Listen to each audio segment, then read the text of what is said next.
Sim. Há inferno. Sim. Há diabo. Sim. Há karma. Por Samael Aun Weor. Capítulo 12. Oitavo círculo dantesco, ou de Urano. Caros amigos, novamente reunidos nesta noite de 18 de novembro do ano de 1972, ano 11º de Aquário. Hoje iremos estudar o oitavo círculo dantesco submerso sob a crosta terrestre nas infradimensões da natureza. Ao entrar nas explicações, primeiro vamos repassar o que já dissemos em outras ocasiões sobre o tantrismo negro. Obviamente, existem 3 tipos de tantrismo. Primeiro, tantrismo branco. Segundo, tantrismo negro. Terceiro, tantrismo cinza. Os hindus nos falam abertamente sobre a serpente ígnea de nossos mágicos poderes, o poder eletrônico solar que sobe pela medula espinhal dos ascetas. É claro que o forrate transcendente se desenvolve unicamente com o tantrismo branco. A chave foi dada em nossos livros anteriores. Não obstante, vou repeti-la. Conexão do lingam yoni, falo útero, sem ejaculação do esperma sagrado. Tantrismo negro é diferente. Nele existe conexão do lingam yoni, ritos mágicos e ejaculação seminal. O resultado disso é o despertar da serpente ígnea em sua forma estritamente negativa. É evidente que no tantrismo negro, o fogo sagrado precipita-se do cóccix para os infernos atômicos do homem. Então surge ou se forma a cauda de Satã, o abominável órgão kundartiguador. Tantrismo cinzento já tem outros propósitos. Gozo animal sem anelos transcendentes. Mas agora vamos focar unicamente e de forma explícita o abominável órgão kundartiguador. Existem 2 serpentes. A primeira é a serpente do tantrismo branco. Esta é a serpente de bronze que sanava os israelitas no deserto, subindo vitoriosa pelo canal medular espinhal.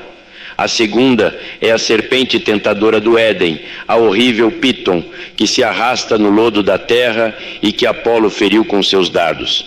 A primeira, a serpente de bronze, o fogo ascendente, tem o poder de despertar os chakras da espinha dorsal. Abre, diríamos, as 7 igrejas do Apocalipse de São João e nos converte em deuses poderosamente divinos.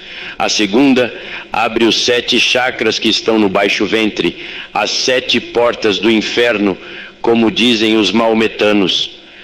Muito foi dito sobre o Kundalini, o poder serpentino anular que se desenvolve maravilhosamente no corpo de todo tântrico branco.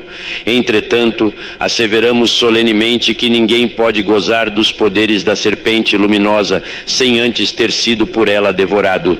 Aqui está a explicação, amigos e irmãos do movimento gnóstico, sobre qual é o motivo de os adeptos da Índia terem sido qualificados ou chamados de najas. Os grandes hierofantes da Babilônia, Egito, Grécia, Caldeia, etc., chamavam a si mesmos de serpentes. No México serpentino, Quetzalcoatl, o Cristo mexicano, foi devorado pela serpente. Por isso, recebeu o título de serpente voadora. Wotan, Odin, era uma serpente, porque havia sido tragado pela serpente. Torna-se claro e evidente que o matrimônio profundo, a fusão integral da Mãe Divina com o Espírito Santo, ou seja, da serpente ígnea de nossos mágicos poderes com Shiva, o terceiro Logos, o arqui-hierofante e arquimago, só é possível quando tivermos sido devorados pela serpente. Então advém a gloriosa ressurreição do Mestre Secreto dentro de nós mesmos, aqui e agora.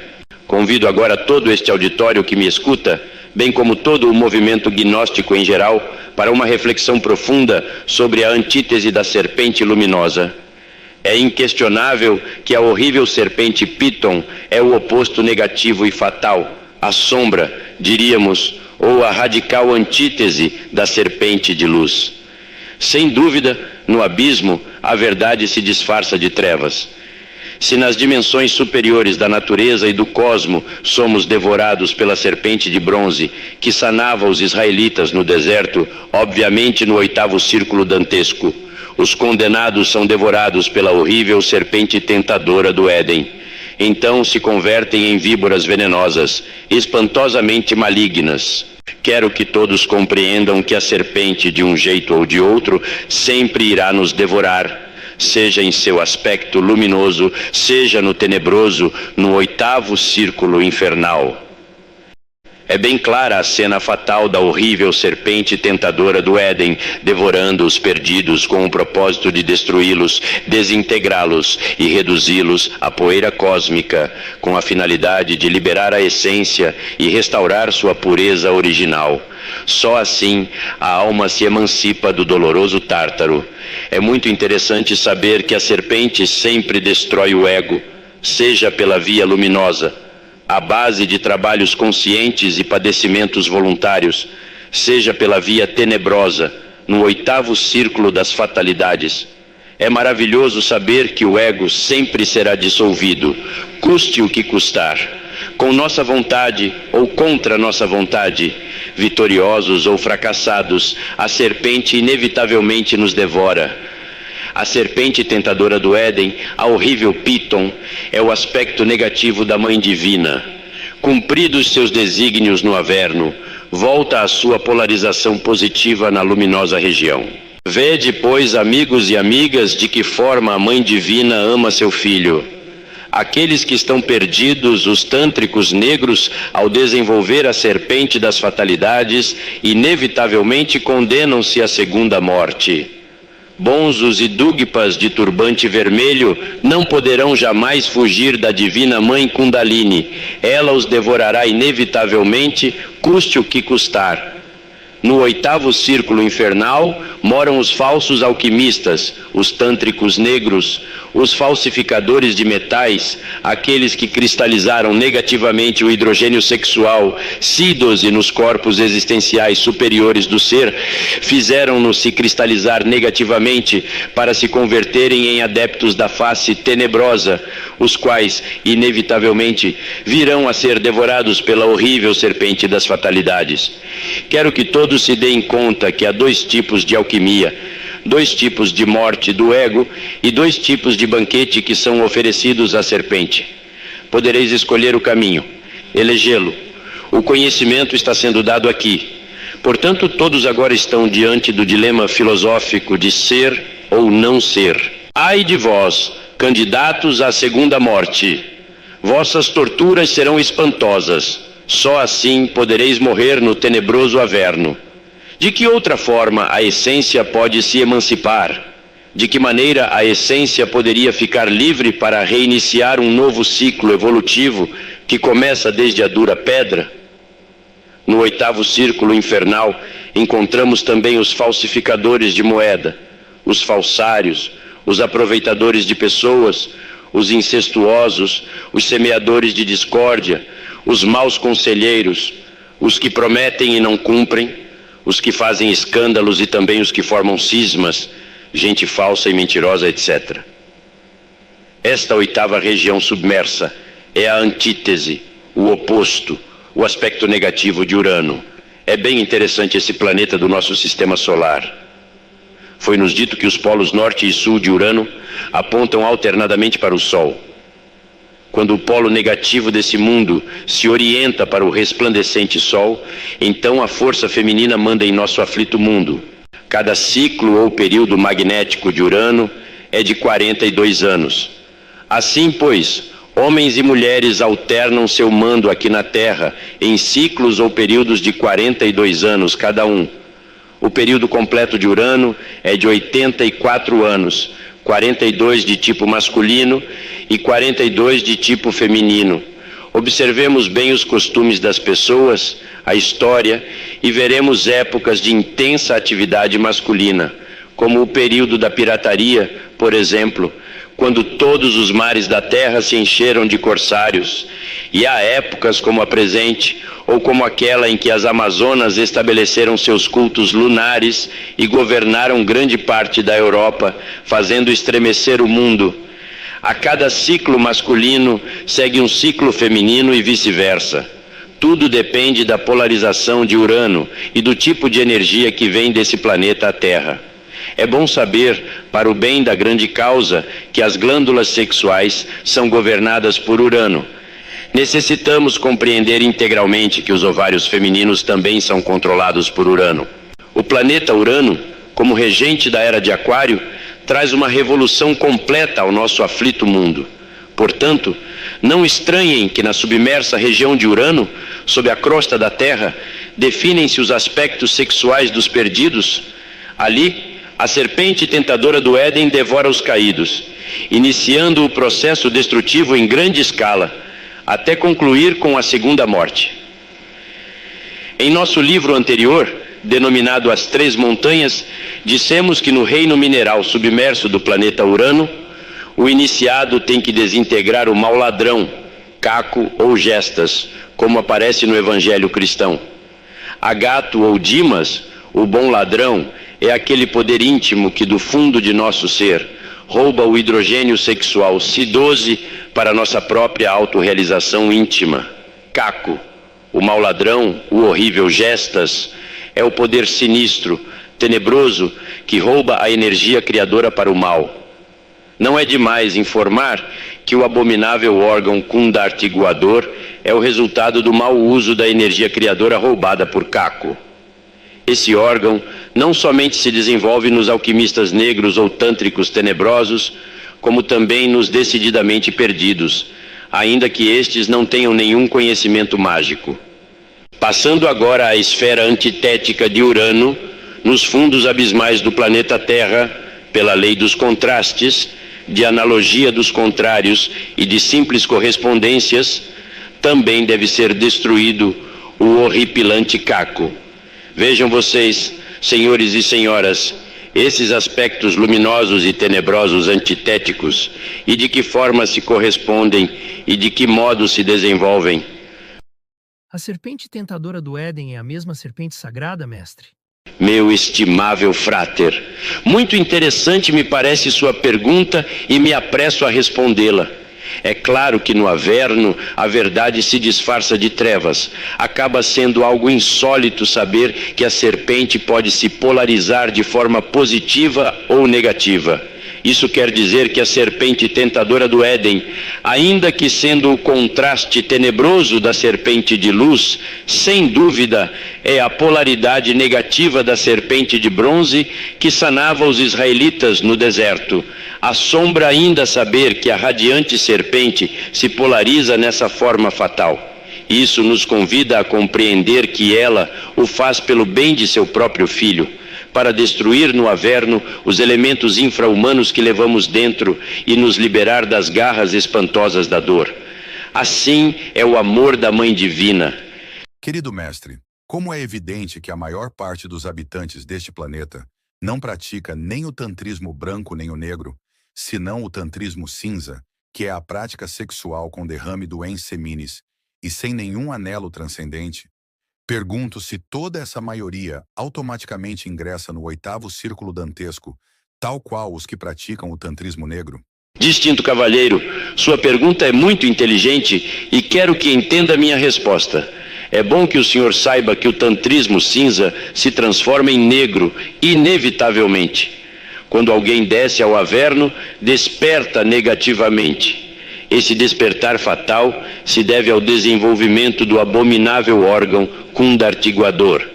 Portanto, de forma franca e direta, é bom saber que todo fornicário, ainda que desconheça o tantrismo negro, é tântrico de fato e inevitavelmente se tornará uma personalidade tenebrosa com a serpente tentadora do Éden completamente desenvolvida dentro de si mesmo. Mestre, quando se falou do 2º círculo infradimensional, o Senhor nos explicou que ali moram os fornicários. Somente para esclarecer o conceito, desejaria saber que diferença há entre os fornicários que habitam no círculo de Mercúrio e os que ingressam no 8º círculo dantesco. Amigos, amigas, a luxúria é a raiz do ego, do eu, do mim mesmo, do si mesmo. Isso nos convida a compreender que, sem sombra de dúvida, a lubricidade e a fornicação existem em cada uma das 9 infradimensões naturais, debaixo da crosta geológica de nosso mundo. No entanto, há uma diferença em tudo isso. Na esfera submersa de Mercúrio, a espantosa Coatlicue, Proserpina ou a serpente tentadora do Éden, ainda não devora seus filhos. Só na oitava região submersa vem a dar-se seu espantoso banquete. Agora fica explicado porque o Florentino Dante vê, no oitavo círculo, milhões de seres humanos despedaçados, decapitados, sangrando e ferindo-se com as unhas e com os dentes, etc. É claro, então, que nessa região submersa tem início o processo de ossificação, cristalização, mineralização e destruição do ego. Venerável Mestre, é verdadeiramente impressionante a narração que o Senhor nos faz sobre o amor da Divina Mãe, seja no aspecto de luz ou no de trevas, para liberar seu filho, a essência, inclusive pela via da mais tremenda dor, dentro das entranhas da terra. Como nos explica o fato de muitos magos negros de consciência desperta, mesmo sabendo da dor que terão que passar, persistirem no caminho do tantrismo negro e da segunda morte? Distinto cavalheiro, é bom que todos aqui presentes saibam, como já disse em passados livros, que uns despertam para a luz e outros para as trevas. Entretanto, existe uma diferença radical entre os que despertam positivamente e os que o fazem de forma negativa. Sem dúvida, os perdidos, aqueles que despertaram no mal e para o mal, mesmo sabendo que devem evoluir nas entranhas do mundo até a segunda morte, antes de alcançarem a restauração da pureza original do material psíquico, não se arrependem do caminho escolhido, porque fizeram de sua involução e da rota fatal do samsara uma religião, uma mística.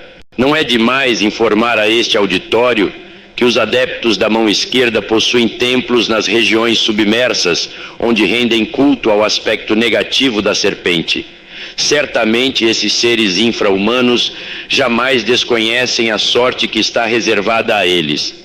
Ao contrário, desejam apressá-la, para se emanciparem e saírem livres à luz do sol, com o propósito de voltar a começar uma nova evolução, que reinicia, como já disse, na dura pedra, seguindo depois pelo vegetal e animal, até reconquistar o estado de humanoide intelectual. Quando alguém conversa com Javé, pode evidenciar claramente que os perdidos odeiam o Logos solar. Eles estão plenamente enamorados pela roda do samsara, círculo vicioso e fatal.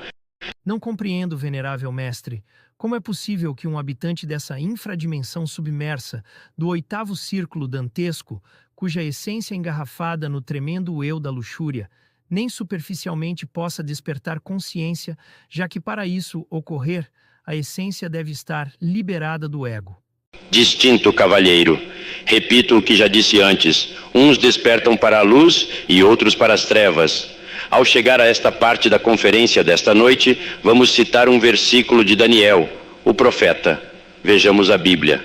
E muitos dos que dormem no pó da terra ressuscitarão, uns para a vida eterna, e outros para vergonha e desprezo eterno. Os que forem sábios, pois, resplandecerão como o fulgor do firmamento, e os que a muitos ensinam a justiça, como as estrelas sempre e eternamente. E tu, Daniel, encerra estas palavras e sela este livro até ao fim do tempo. Muitos correrão de uma parte para outra e o conhecimento se multiplicará. Como já estamos nos tempos finais e como a ciência se expandiu avassaladoramente, convém tirar o selo do livro e esclarecer a profecia. Repito, o abominável órgão kundartiguador tem o poder de despertar a consciência naqueles que ingressam no abismo, onde somente se escuta pranto e ranger de dentes. Portanto, podemos despertar a consciência de forma luminosa e positiva, mediante a dissolução voluntária do ego, ou despertá-la no mal e para o mal, mediante o desenvolvimento do abominável órgão kundartiguador. Cada qual pode escolher seu caminho. A profecia de Daniel agora está clara. Venerável mestre, conheço muitos mentores espirituais que com toda sinceridade vivem afastados das práticas sexuais, ou seja, são celibatários. Portanto, segundo posso entender, não estão classificados em nenhum dos 3 tantras de que o Senhor nos falou. Essas pessoas, por acaso, não ingressarão nesta região do Averno? Ai de vós, hipócritas fariseus, sepulcros caiados, perversa geração de víboras, que o prato e o copo limpais, ainda que por dentro estejais cheios de podridão. O eu fariseu acha-se ativo no fundo de muitos devotos. Eles se presumem de santos e de sábios, de castos e de perfeitos. Porém, no fundo, são espantosamente fornicários. O eu fariseu abençoa os alimentos ao sentar-se à mesa, tem atitudes piedosas, autoengana-se crendo-se virtuoso, mas na profundidade de si mesmo oculta desígnios inconfessáveis e propósitos maquiavélicos que justifica com boas intenções. No 8º círculo dantesco, esses beatos são devorados irremediavelmente pela serpente tentadora do Éden. Mestre, o que o senhor pode nos dizer da densidade e dos elementos que integram esta infradimensão? Distintos amigos, o 8º círculo dantesco é uma região pétrea e ígnea ao mesmo tempo. Ali, o fogo realmente tortura os perdidos. Essa zona submersa de Urano, sob a crosta geológica do planeta Terra, tem cristalizações de insuportável materialidade. Não é demais lembrar, com total e surpreendente claridade, que nessa zona cada átomo leva em seu ventre 768 átomos do sagrado Sol absoluto.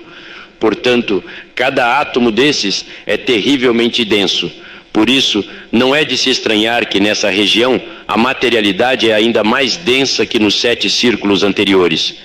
Igual número de leis, 768, controla todas as atividades do 8º círculo infernal. Por isso, a vida nesta zona submersa do Averno torna-se complicada e difícil. Por conseguinte, os sofrimentos se intensificam terrivelmente na zona tenebrosa do aspecto negativo de Urano, sob a epiderme da Terra.